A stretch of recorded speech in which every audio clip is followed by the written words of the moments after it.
ہمارے رسول کا مقام بہت اعلیٰ ہے، کوئی معمولی مقام نہیں ہے ہمارے نبی کا علیہ الصلوۃ والسلام۔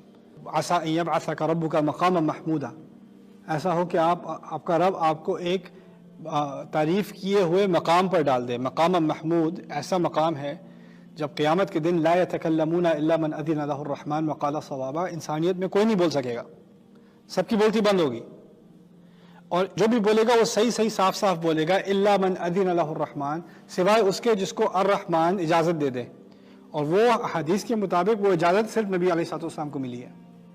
وہ ایک مقام پر کھڑے ہوں گے اور وہ مقام اونچا ہوتا چلا جائے گا، لوگ کہیں گے یہ اونچائی پر کون ہے، وہاں سے پھر وہ اللہ تعالیٰ کی حمد کریں گے، بمحامد، ایسے الفاظ سے حمد کریں گے جس کو کبھی انسانیت نے نہ سنا ہوا ہو، اور وہ ابھی تک نہیں جانتے ان کو۔ جب انہوں نے یہ حدیث کہی ہے وہ کہتے ہیں مجھے ان الفاظ کا ابھی بھی علم نہیں ہے۔ وہ خاص حمد ہے جو اللہ اس دن ان کو سکھائیں گے سبحانہ و تعالی، اور پھر وہ حمد کرنے کے بعد اللہ تعالیٰ ان سے کہیں گے سل تعطا، جو مانگنا ہے مانگ لو دے دیا جائے گا، سل تعطا، اور پھر وہ کہیں گے امتی امتی، میری امت میری امت، تو پھر امت کا ایک عظیم حصہ آگ کی طرف جانے کے بجائے جنت کی طرف لے لیا چلا جائے گا۔ پھر نبی دوبارہ اللہ تعالیٰ کی تعریف کریں گے، پھر دوبارہ کہا جائے گا سل تعطا، مانگ لیں جو مانگنا ہے آپ کو دے دیا جائے گا، پھر کہیں گے امتی امتی، 3 4 5 بار بار یہی بات اللہ تعالیٰ کے ساتھ، وہ چھوڑتے ہی نہیں امت کا لحاظ، امت کی فکر۔ اور اس حدیث میں بار بار جو جنت کا دروازہ ہے وہ اس طرح سمجھ لیں کہ بڑا ہوتا چلا جاتا ہے، تو شفاعت حقیقی ہے، وہ اپنی جگہ صحیح ہے، اس کا کوئی انکار نہیں کر سکتا، لیکن اس کی دوسری طرف ایک اور معاملہ بھی ہے۔ وقال الرسول یا رب ان قوم اتخذوا هذا القرآن مہجورا، ایک تو نبی کی گواہی ہے کہ یہ میری امت ہے، ان کو جانے دیں، ان کو جانے دیں، ان کو جانے دیں۔ اس دن ان نے وقالا صوابا کے الفاظ ہیں نا سورۃ النبا کے، جب وہ بات کریں گے تو صحیح بات کریں گے۔ وہ صحیح بات کا دوسرا حصہ کیا ہے؟ کچھ امت کے ممبر ایسے ہیں، اس کے رکن ایسے ہیں جو شفاعت کے مستحق ہیں، کچھ ایسے ہیں جن کو نبی کی شکایت سننی پڑے گی اس دن، وہ بھی حقیقت ہے۔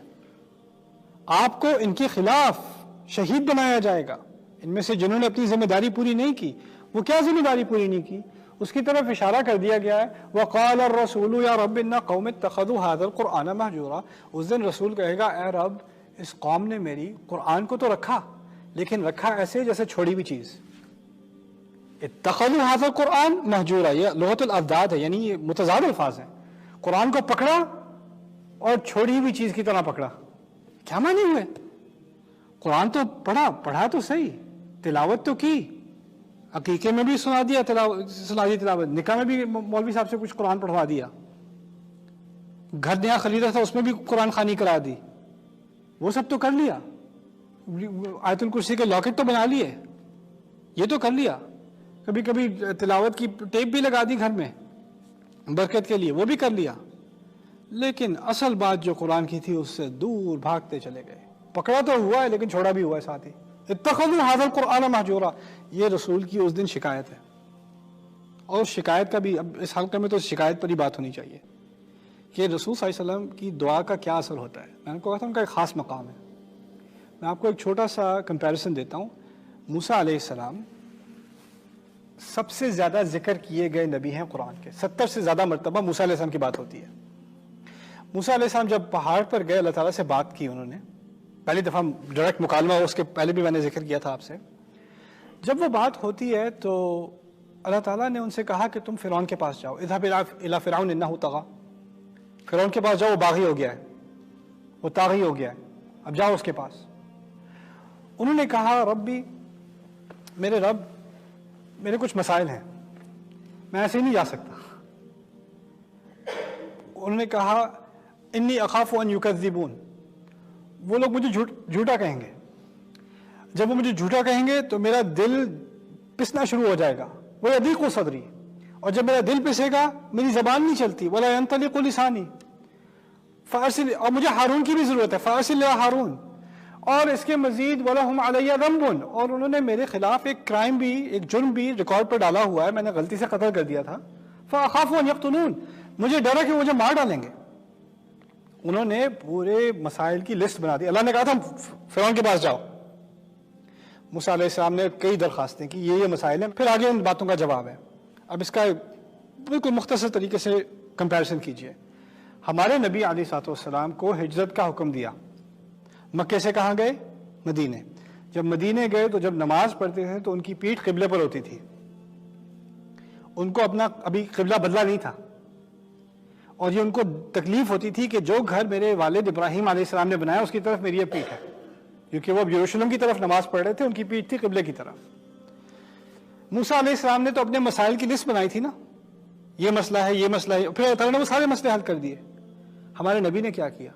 قد نرى تقلب وجهك في السماء فلنولينك قبلة ترضاها، ہم نے آپ کی شکل آسمان کی طرف اٹھتے دیکھ لی۔ اللہ خود قسم کھا کے کہتے ہیں، قسم سے ہم نے اب اس نماز کی سمت بدل دی تاکہ آپ خوش ہو جائیں۔ نبی کو منہ کھولنے کی ضرورت نہیں پڑی علیہ الصلوۃ والسلام، آسمان کی طرف دیکھا ہے اور قبلہ بدلا ہے۔ ابھی جو ہم کعبے کی طرف نماز پڑھ رہے ہیں نا، یہ ہمارے نبی کا جس آسمان کی طرف دیکھنے کی بات تھی، بس اس پہ یہ قبلہ بدلا ہے، اس پہ لاکھوں کروڑوں اربوں لوگ اس سمت میں نماز پڑھ رہے ہیں، اور اس کی وجہ یہ نہیں کہی کہ تمہارے باپ ابراہیم کا بنایا ہوا گھر ہے، وہ تو پہلے سے تھا، یہ وجہ نہیں دی۔ وجہ یہ دی ہے کہ تمہارے نبی نے آسمان کی طرف آنکھیں اٹھائی تھیں، that's it۔ اب وہ نبی جس کو بولنے کی بھی ضرورت نہیں پڑتی، جب وہ گواہی دے گا، جب وہ منہ کھولیں گے تو اس کا کیا اثر ہوگا؟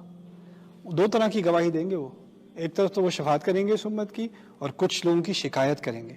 ہمیں اللہ تعالیٰ ان میں سے بنائے جن کی شفاعت کی جائے گی۔ بارک اللہ لی ولکم فی القرآن الحکیم ونفعنی وإیاکم بالآیات والذکر الحکیم۔